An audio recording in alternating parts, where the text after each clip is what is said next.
नमस्कार और good morning. आज हम भारत का जो टॉपिक लेने के लिए जा रहे हैं वो है भारत और भारत एक विशेष संदर्भ में जो है हिंद महासागर।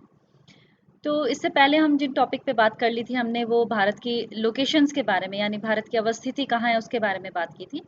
और आज हम बात करेंगे कि भारत को उस अवस्थिति में होने से क्या फ़ायदा है।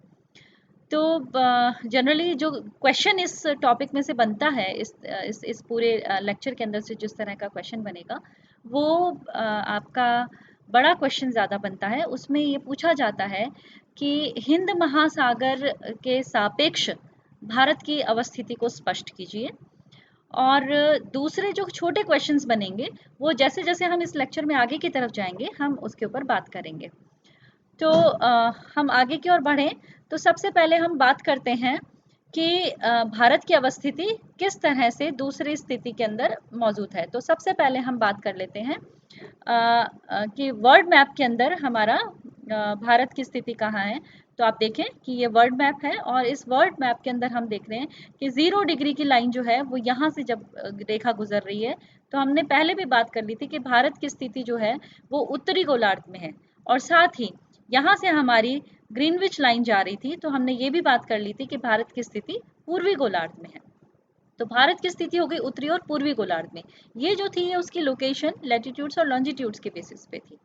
साथ ही हमने बात कर ली थी कि अन्य इसके पड़ोसी देशों के सापेक्ष में और वाटर बॉडीज के सापेक्ष में इसकी स्थिति क्या है। तो ये जो आप ब्लू कलर का पूरा पार्ट देख रहे हैं ये इस तरफ अरब सागर है। इसी के पूर्वी हिस्से के अंदर इसे बंगाल की खाड़ी के रूप में जाना जाता है। और नीचे जो अथाह सागरीय भंडार हमारे पास है ये पूरा का पूरा हमारा है हिंद महासागर। तो हम अपने आप को फोकस करते हैं इसी पॉइंट के ऊपर। अब आप देखें ये हिंद महासागर हो गया और इस हिंद महासागर के साथ में ही भारत की अवस्थिति है। आप देखें कि भारत की प्रायद्वीपीय स्थिति बनती है। प्रायद्वीप का मतलब इसके 3 हिस्सों के अंदर जलीय भंडार या भूभाग स्थित है। ये एक लाइन हमने यहाँ पे हेडिंग डाली है कि India is at the crossroads of the Indian Ocean. और सही है कि जब भी आपको हिंद महासागर को पार करना पड़ेगा आपको भारत से मदद की ज़रूरत पड़ेगी ही पड़ेगी। अगर हम रूट्स की बात करें तो जब तक स्वेज कैनाल जो कि यहाँ पर स्थित है जो लाल सागर और भूमध्य सागर को आपस में जोड़ने का काम करती है, जब तक स्वेज कैनाल नहीं बनी थी तब तक यहाँ या जिसको मैं कह सकती हूँ कि पूर्वी एशिया और ऑस्ट्रेलिया तक पहुँचने के लिए इधर से यूरोपीय बेड़ों को पूरा का पूरा अफ्रीका महाद्वीप क्रॉस करके आना पड़ता था और ये बहुत लंबा रूट था। ऐसे में जब स्वेज कैनाल का निर्माण हो गया तो क्या हुआ कि वहां से फिर ये बेड़े आने लगे। लेकिन अभी भी इनके लिए पूर्वी एशिया की तरफ जाने का एक ऐसा स्थान जहां पर इन्हें रुकने के लिए जगह मिल सके, फ्यूल के लिए जगह मिल सके, वो है भारत। तो भारत अपनी इस लोकेशन की वजह से अपनी इंपॉर्टेंस को बनाए हुए है। आगे हम चलते हैं तो के.एम. पानीकर ने 1940 में लिखा था कि दूसरे कंट्रीज के लिए, दूसरे देशों के लिए इंडियन ओशन, हिंद महासागर एक इम्पॉर्टेंट ओशन हो सकता है लेकिन भारत के लिए ये एक अवश्यंभावी सागर है। इट्स अ वाइटल सी। भारत की लाइफ लाइन जो है वो इसी पर डिपेंड करती है और साथ ही भारत का आज़ाद रहना या भारत की फ्रीडम जो है वो भी इसी बात पर डिपेंड करेगा कि इस हिंद महासागर की फ्रीडम कितनी वहाँ पर मौजूद है। एक तरह से उन्होंने भारत का भविष्य पूरी तरह से हिंद महासागर के ऊपर ही समाहित कर दिया था। ये बात है 1940 की। आज के संदर्भ में हम धीरे धीरे बात करेंगे। तो हम लेते हैं importance of oceanic, Indian ocean specially, और उसको हमने यहाँ पे 4 भागों में विभाजित किया है: ट्रेड, स्ट्रेटजी, मिनरल्स और क्लाइमेट मॉडिफायर के रूप में। तो वन बाय वन इसको एक एक करके हम फास्टली ले लेते हैं। सबसे पहले हम बात करते हैं इंटरनेशनल ट्रेड। तो इंटरनेशनल ट्रेड का फिगर हमें चौंकाने वाला फिगर है और ये बताता है कि पूरे वर्ल्ड का जो ट्रेड है उसका 90% से ज़्यादा का हिस्सा जो है वो सी के थ्रू होता है, यानी ओशंस इंपॉर्टेंट रोल प्ले करते हैं।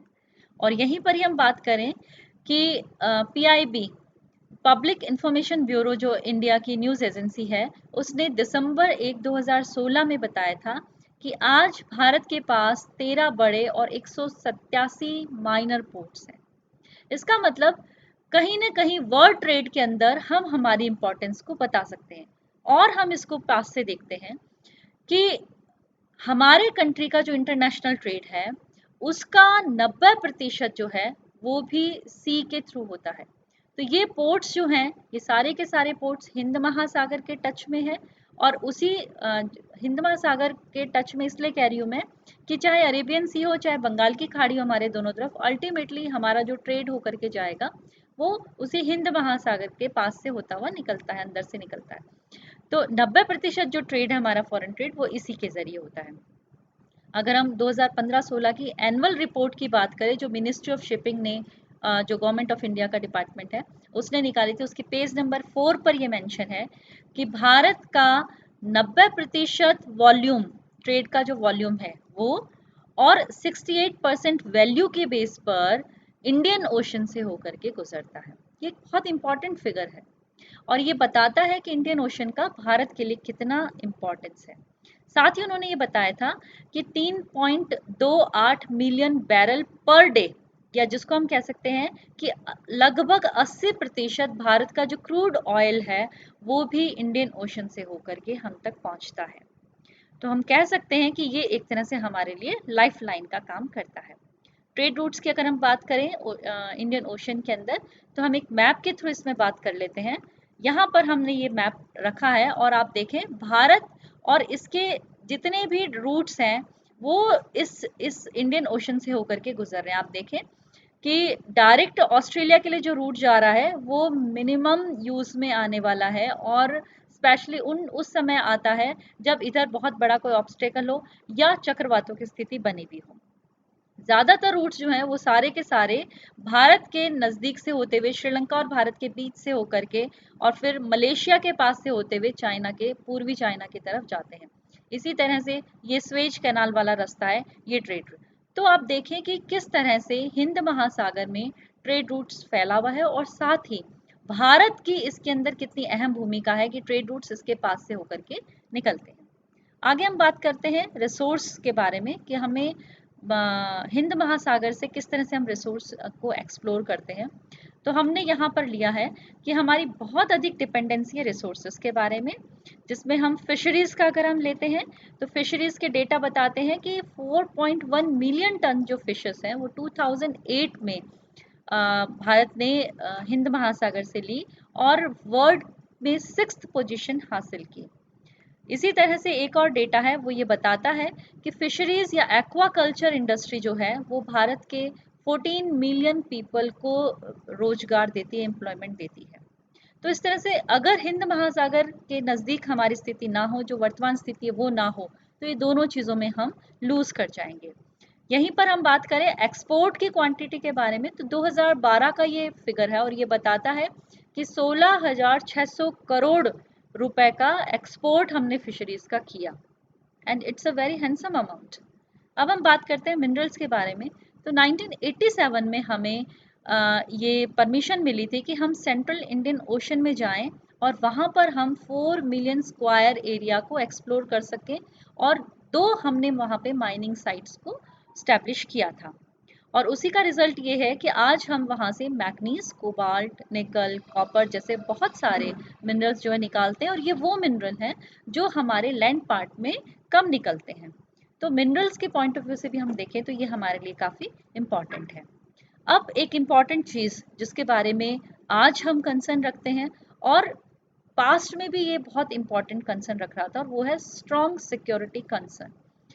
और ये इसलिए भी इम्पॉर्टेंट हो जाता है क्योंकि शायद आप 2008 का टेररिस्ट अटैक नहीं भूले होंगे और वो सी पार्ट से ही हम पर अटैक हुआ था।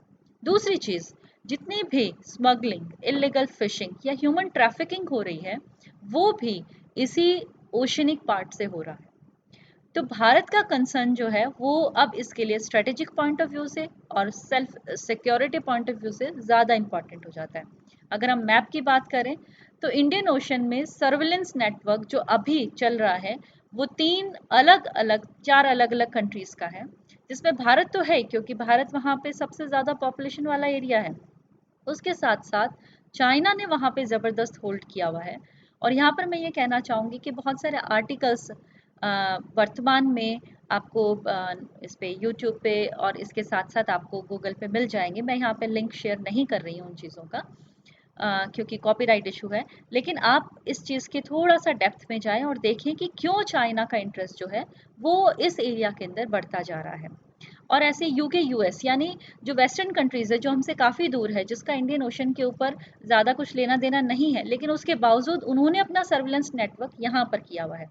तो आइए हम बात करते हैं। मेनली 3 सर्विलेंस नेटवर्क के हम इस मैप के अंदर दिखा रहे हैं। इंडिया को हमने ग्रीन डॉट और उसका जो रूट है उसको ग्रीन पाथ से दिखाया है। ऐसे ही हमने चाइना के जो सर्विलेंस नेटवर्क है उसको हमने रेड से दिखाया, और यूके यूएस का जो जॉइंट है उसको हमने येलो से दिखाया है। तो ये मैप आपके सामने है, आप यहाँ पे देखें कि किस तरह से भारत और इसके चारों तरफ वाले एरिया में, यानी कि इंडियन ओशन का जो अपर पार्ट है जहाँ पे अरेबियन ओशन और बंगाल की खाड़ी आ रही है, यहाँ पर किस तरह से एक पर्ल ऑफ स्ट्रिंग्स की जो है वो बनी हुई है, और जिसके अंदर जिस तरह से अलग अलग मोतियों की माला एक दूसरे में उलझी रहती है, वैसे ही इन लोगों का आपस के अंदर सर्विलेंस नेटवर्क फैला हुआ है। आप देखें कि भारत का इंटरेस्ट समझ में आ रहा है, लेकिन ये चाइना ने जो अपना फैलाव कर रखा है और सबसे ज़्यादा फैलाव इसी का ही है, उसके पीछे मेन रीज़न जो है वो सिक्योरिटी कंसर्न है, प्लस यहाँ पर मिलने वाले मिनरल्स हैं। तो ये यहाँ पर एक बहुत बड़ा इशू है, इसको आप थोड़ा सा डेप्थ में दूसरे आर्टिकल्स में पढ़ सकते हैं। दूसरी और ये जो नेक्स्ट इम्पॉर्टेंट चीज़ है वो ये है कि हम यहाँ पर इंडियन ओशन को क्लाइमेट मॉडिफायर के तौर पर भी देख सकते हैं। आप देखिए, पहला चीज़ कि मॉनसून विंड्स जो आती हैं ये हमारी लोकेशन की वजह से हम तक पहुंचती हैं, लेकिन मॉनसून विंड्स में समर में हमारे यहाँ रेनफॉल होगा, ये कौन डिसाइड कर रहा है? ये उस मॉनसून विंड्स में जो ह्यूमिडिटी है वो डिसाइड करती है। और वो ह्यूमिडिटी कहाँ से आएगी? वो पूरी की पूरी ह्यूमिडिटी जो है वो इसी वजह से आ रही है क्योंकि ये जो विंड्स हैं ये सारी की सारी इंडियन ओशन को क्रॉस करते हुए भारत तक पहुंचती है। भारत और नियर बाई एरिया जो है वहाँ दोनों जगह। तो रेनफॉल ड्यूरिंग मानसून जो है वो सिर्फ और सिर्फ इसी वजह से है क्योंकि इंडियन ओशन की लोकेशन वहाँ पर है। दूसरी चीज़, जो सदर्न इंडिया है उस सदर्न इंडिया के ऊपर आसपास का पार्ट पूरा का पूरा वाटर बॉडी से घिरा हुआ है, इसीलिए वहाँ का जो क्लाइमेट है वो मॉडरेट बना रहता है। अदरवाइज तो आपको हमने प्रीवियस लेक्चर में बताया था कि जो इंडिया है उसका सदर्न मोस्ट पॉइंट जो है वो 8 डिग्री लैटिट्यूड पर है, और that is very near to equator. तो ऐसे में वहाँ का क्लाइमेट बहुत हार्श हो जाना चाहिए था, बट चूंकि वहाँ पर इंडियन ओशन मौजूद है, साथ ही साथ बंगाल की बे ऑफ बंगाल और अरेबियन ओशन है, तो उन्होंने वहाँ के क्लाइमेट को मॉडरेट और सूदिंग किया हुआ है। मैप के अंदर अगर हम देखें तो ये मानसून विंड्स जो हैं, अगर स्पेसिफिकली हम फोकस करेंगे हमारे भारत वाले एरिया के अंदर, तो आप देखें कि किस तरह से ये मानसून विंड्स जो हैं वो हम तक पहुँच रही हैं। तो ये एक मॉडिफायर के तौर पर है। अब हम बात कर लेते हैं कि किस तरह के जॉइंट वेंचर जिन पर छोटे क्वेश्चंस बनते हैं। ये हमारा बड़े क्वेश्चन वाला पार्ट था। छोटे क्वेश्चंस जिन पर बनते हैं वो कई बार किसी एक एसोसिएशन का नाम दे दिया जाता है या उसका मोटो पूछ लिया जाता है। तो हम बात कर रहे हैं कि किस तरह से इस पूरे इंडियन ओशन वाले पार्ट में पीस बनी रहे, सिक्योरिटी कंसर्न सभी का बना रहे, मिनरल एक्सप्लोरेशन भी सभी अपने अपने लेवल पे कर सकें। इन सारी चीज़ों को ध्यान में रखते हुए जॉइंट अप्रोच जो है वो की गई थी। उसमें जो पॉलिसी इंडियन पॉलिसीज़ हैं वो कुछ इस तरह से है। Look East Policy, Indian Ocean Rim Association for Regional Corporation, BIMSTEC और गंगा मेकोंग कॉरपोरेशन और बहुत सारे। तो आप लोगों से ये मेरा सजेशन है कि आप लोग यहाँ पर इन अलग अलग पॉलिसीज़ पर जाएं और छोटे छोटे आर्टिकल्स ज़रूर इन पर पढ़ें, इनका एक छोटा छोटा नॉलेज आप ले लें, ताकि अगर इस पर छोटे क्वेश्चंस आते हैं तो आप उनको अच्छे से कवर कर सकें। अब जिन क्वेश्चंस के बारे में हम बात कर रहे थे वो यही थे कि ये जो बिम्स्टेक है इसकी फुल फॉर्म क्या है, लुक ईस्ट पॉलिसी किसने चलाई थी, उसका मेन मोटो क्या था, गंगा मेकोंग कॉरपोरेशन किन किन के बीच में है और उसका मेन मोटिव क्या है। तो ये सारी चीज़ों को हम यहाँ पर कवर कर रहे हैं। तो ये जो चीज़ें हैं ये हमने यहाँ पर बात कर ली कि किस तरह से अ, अ, अ, भारत की पोजीशन हिंद महासागर के ऊपर होने की वजह से क्या-क्या फ़ायदा हम लोगों को यहाँ पर मिल रहा है।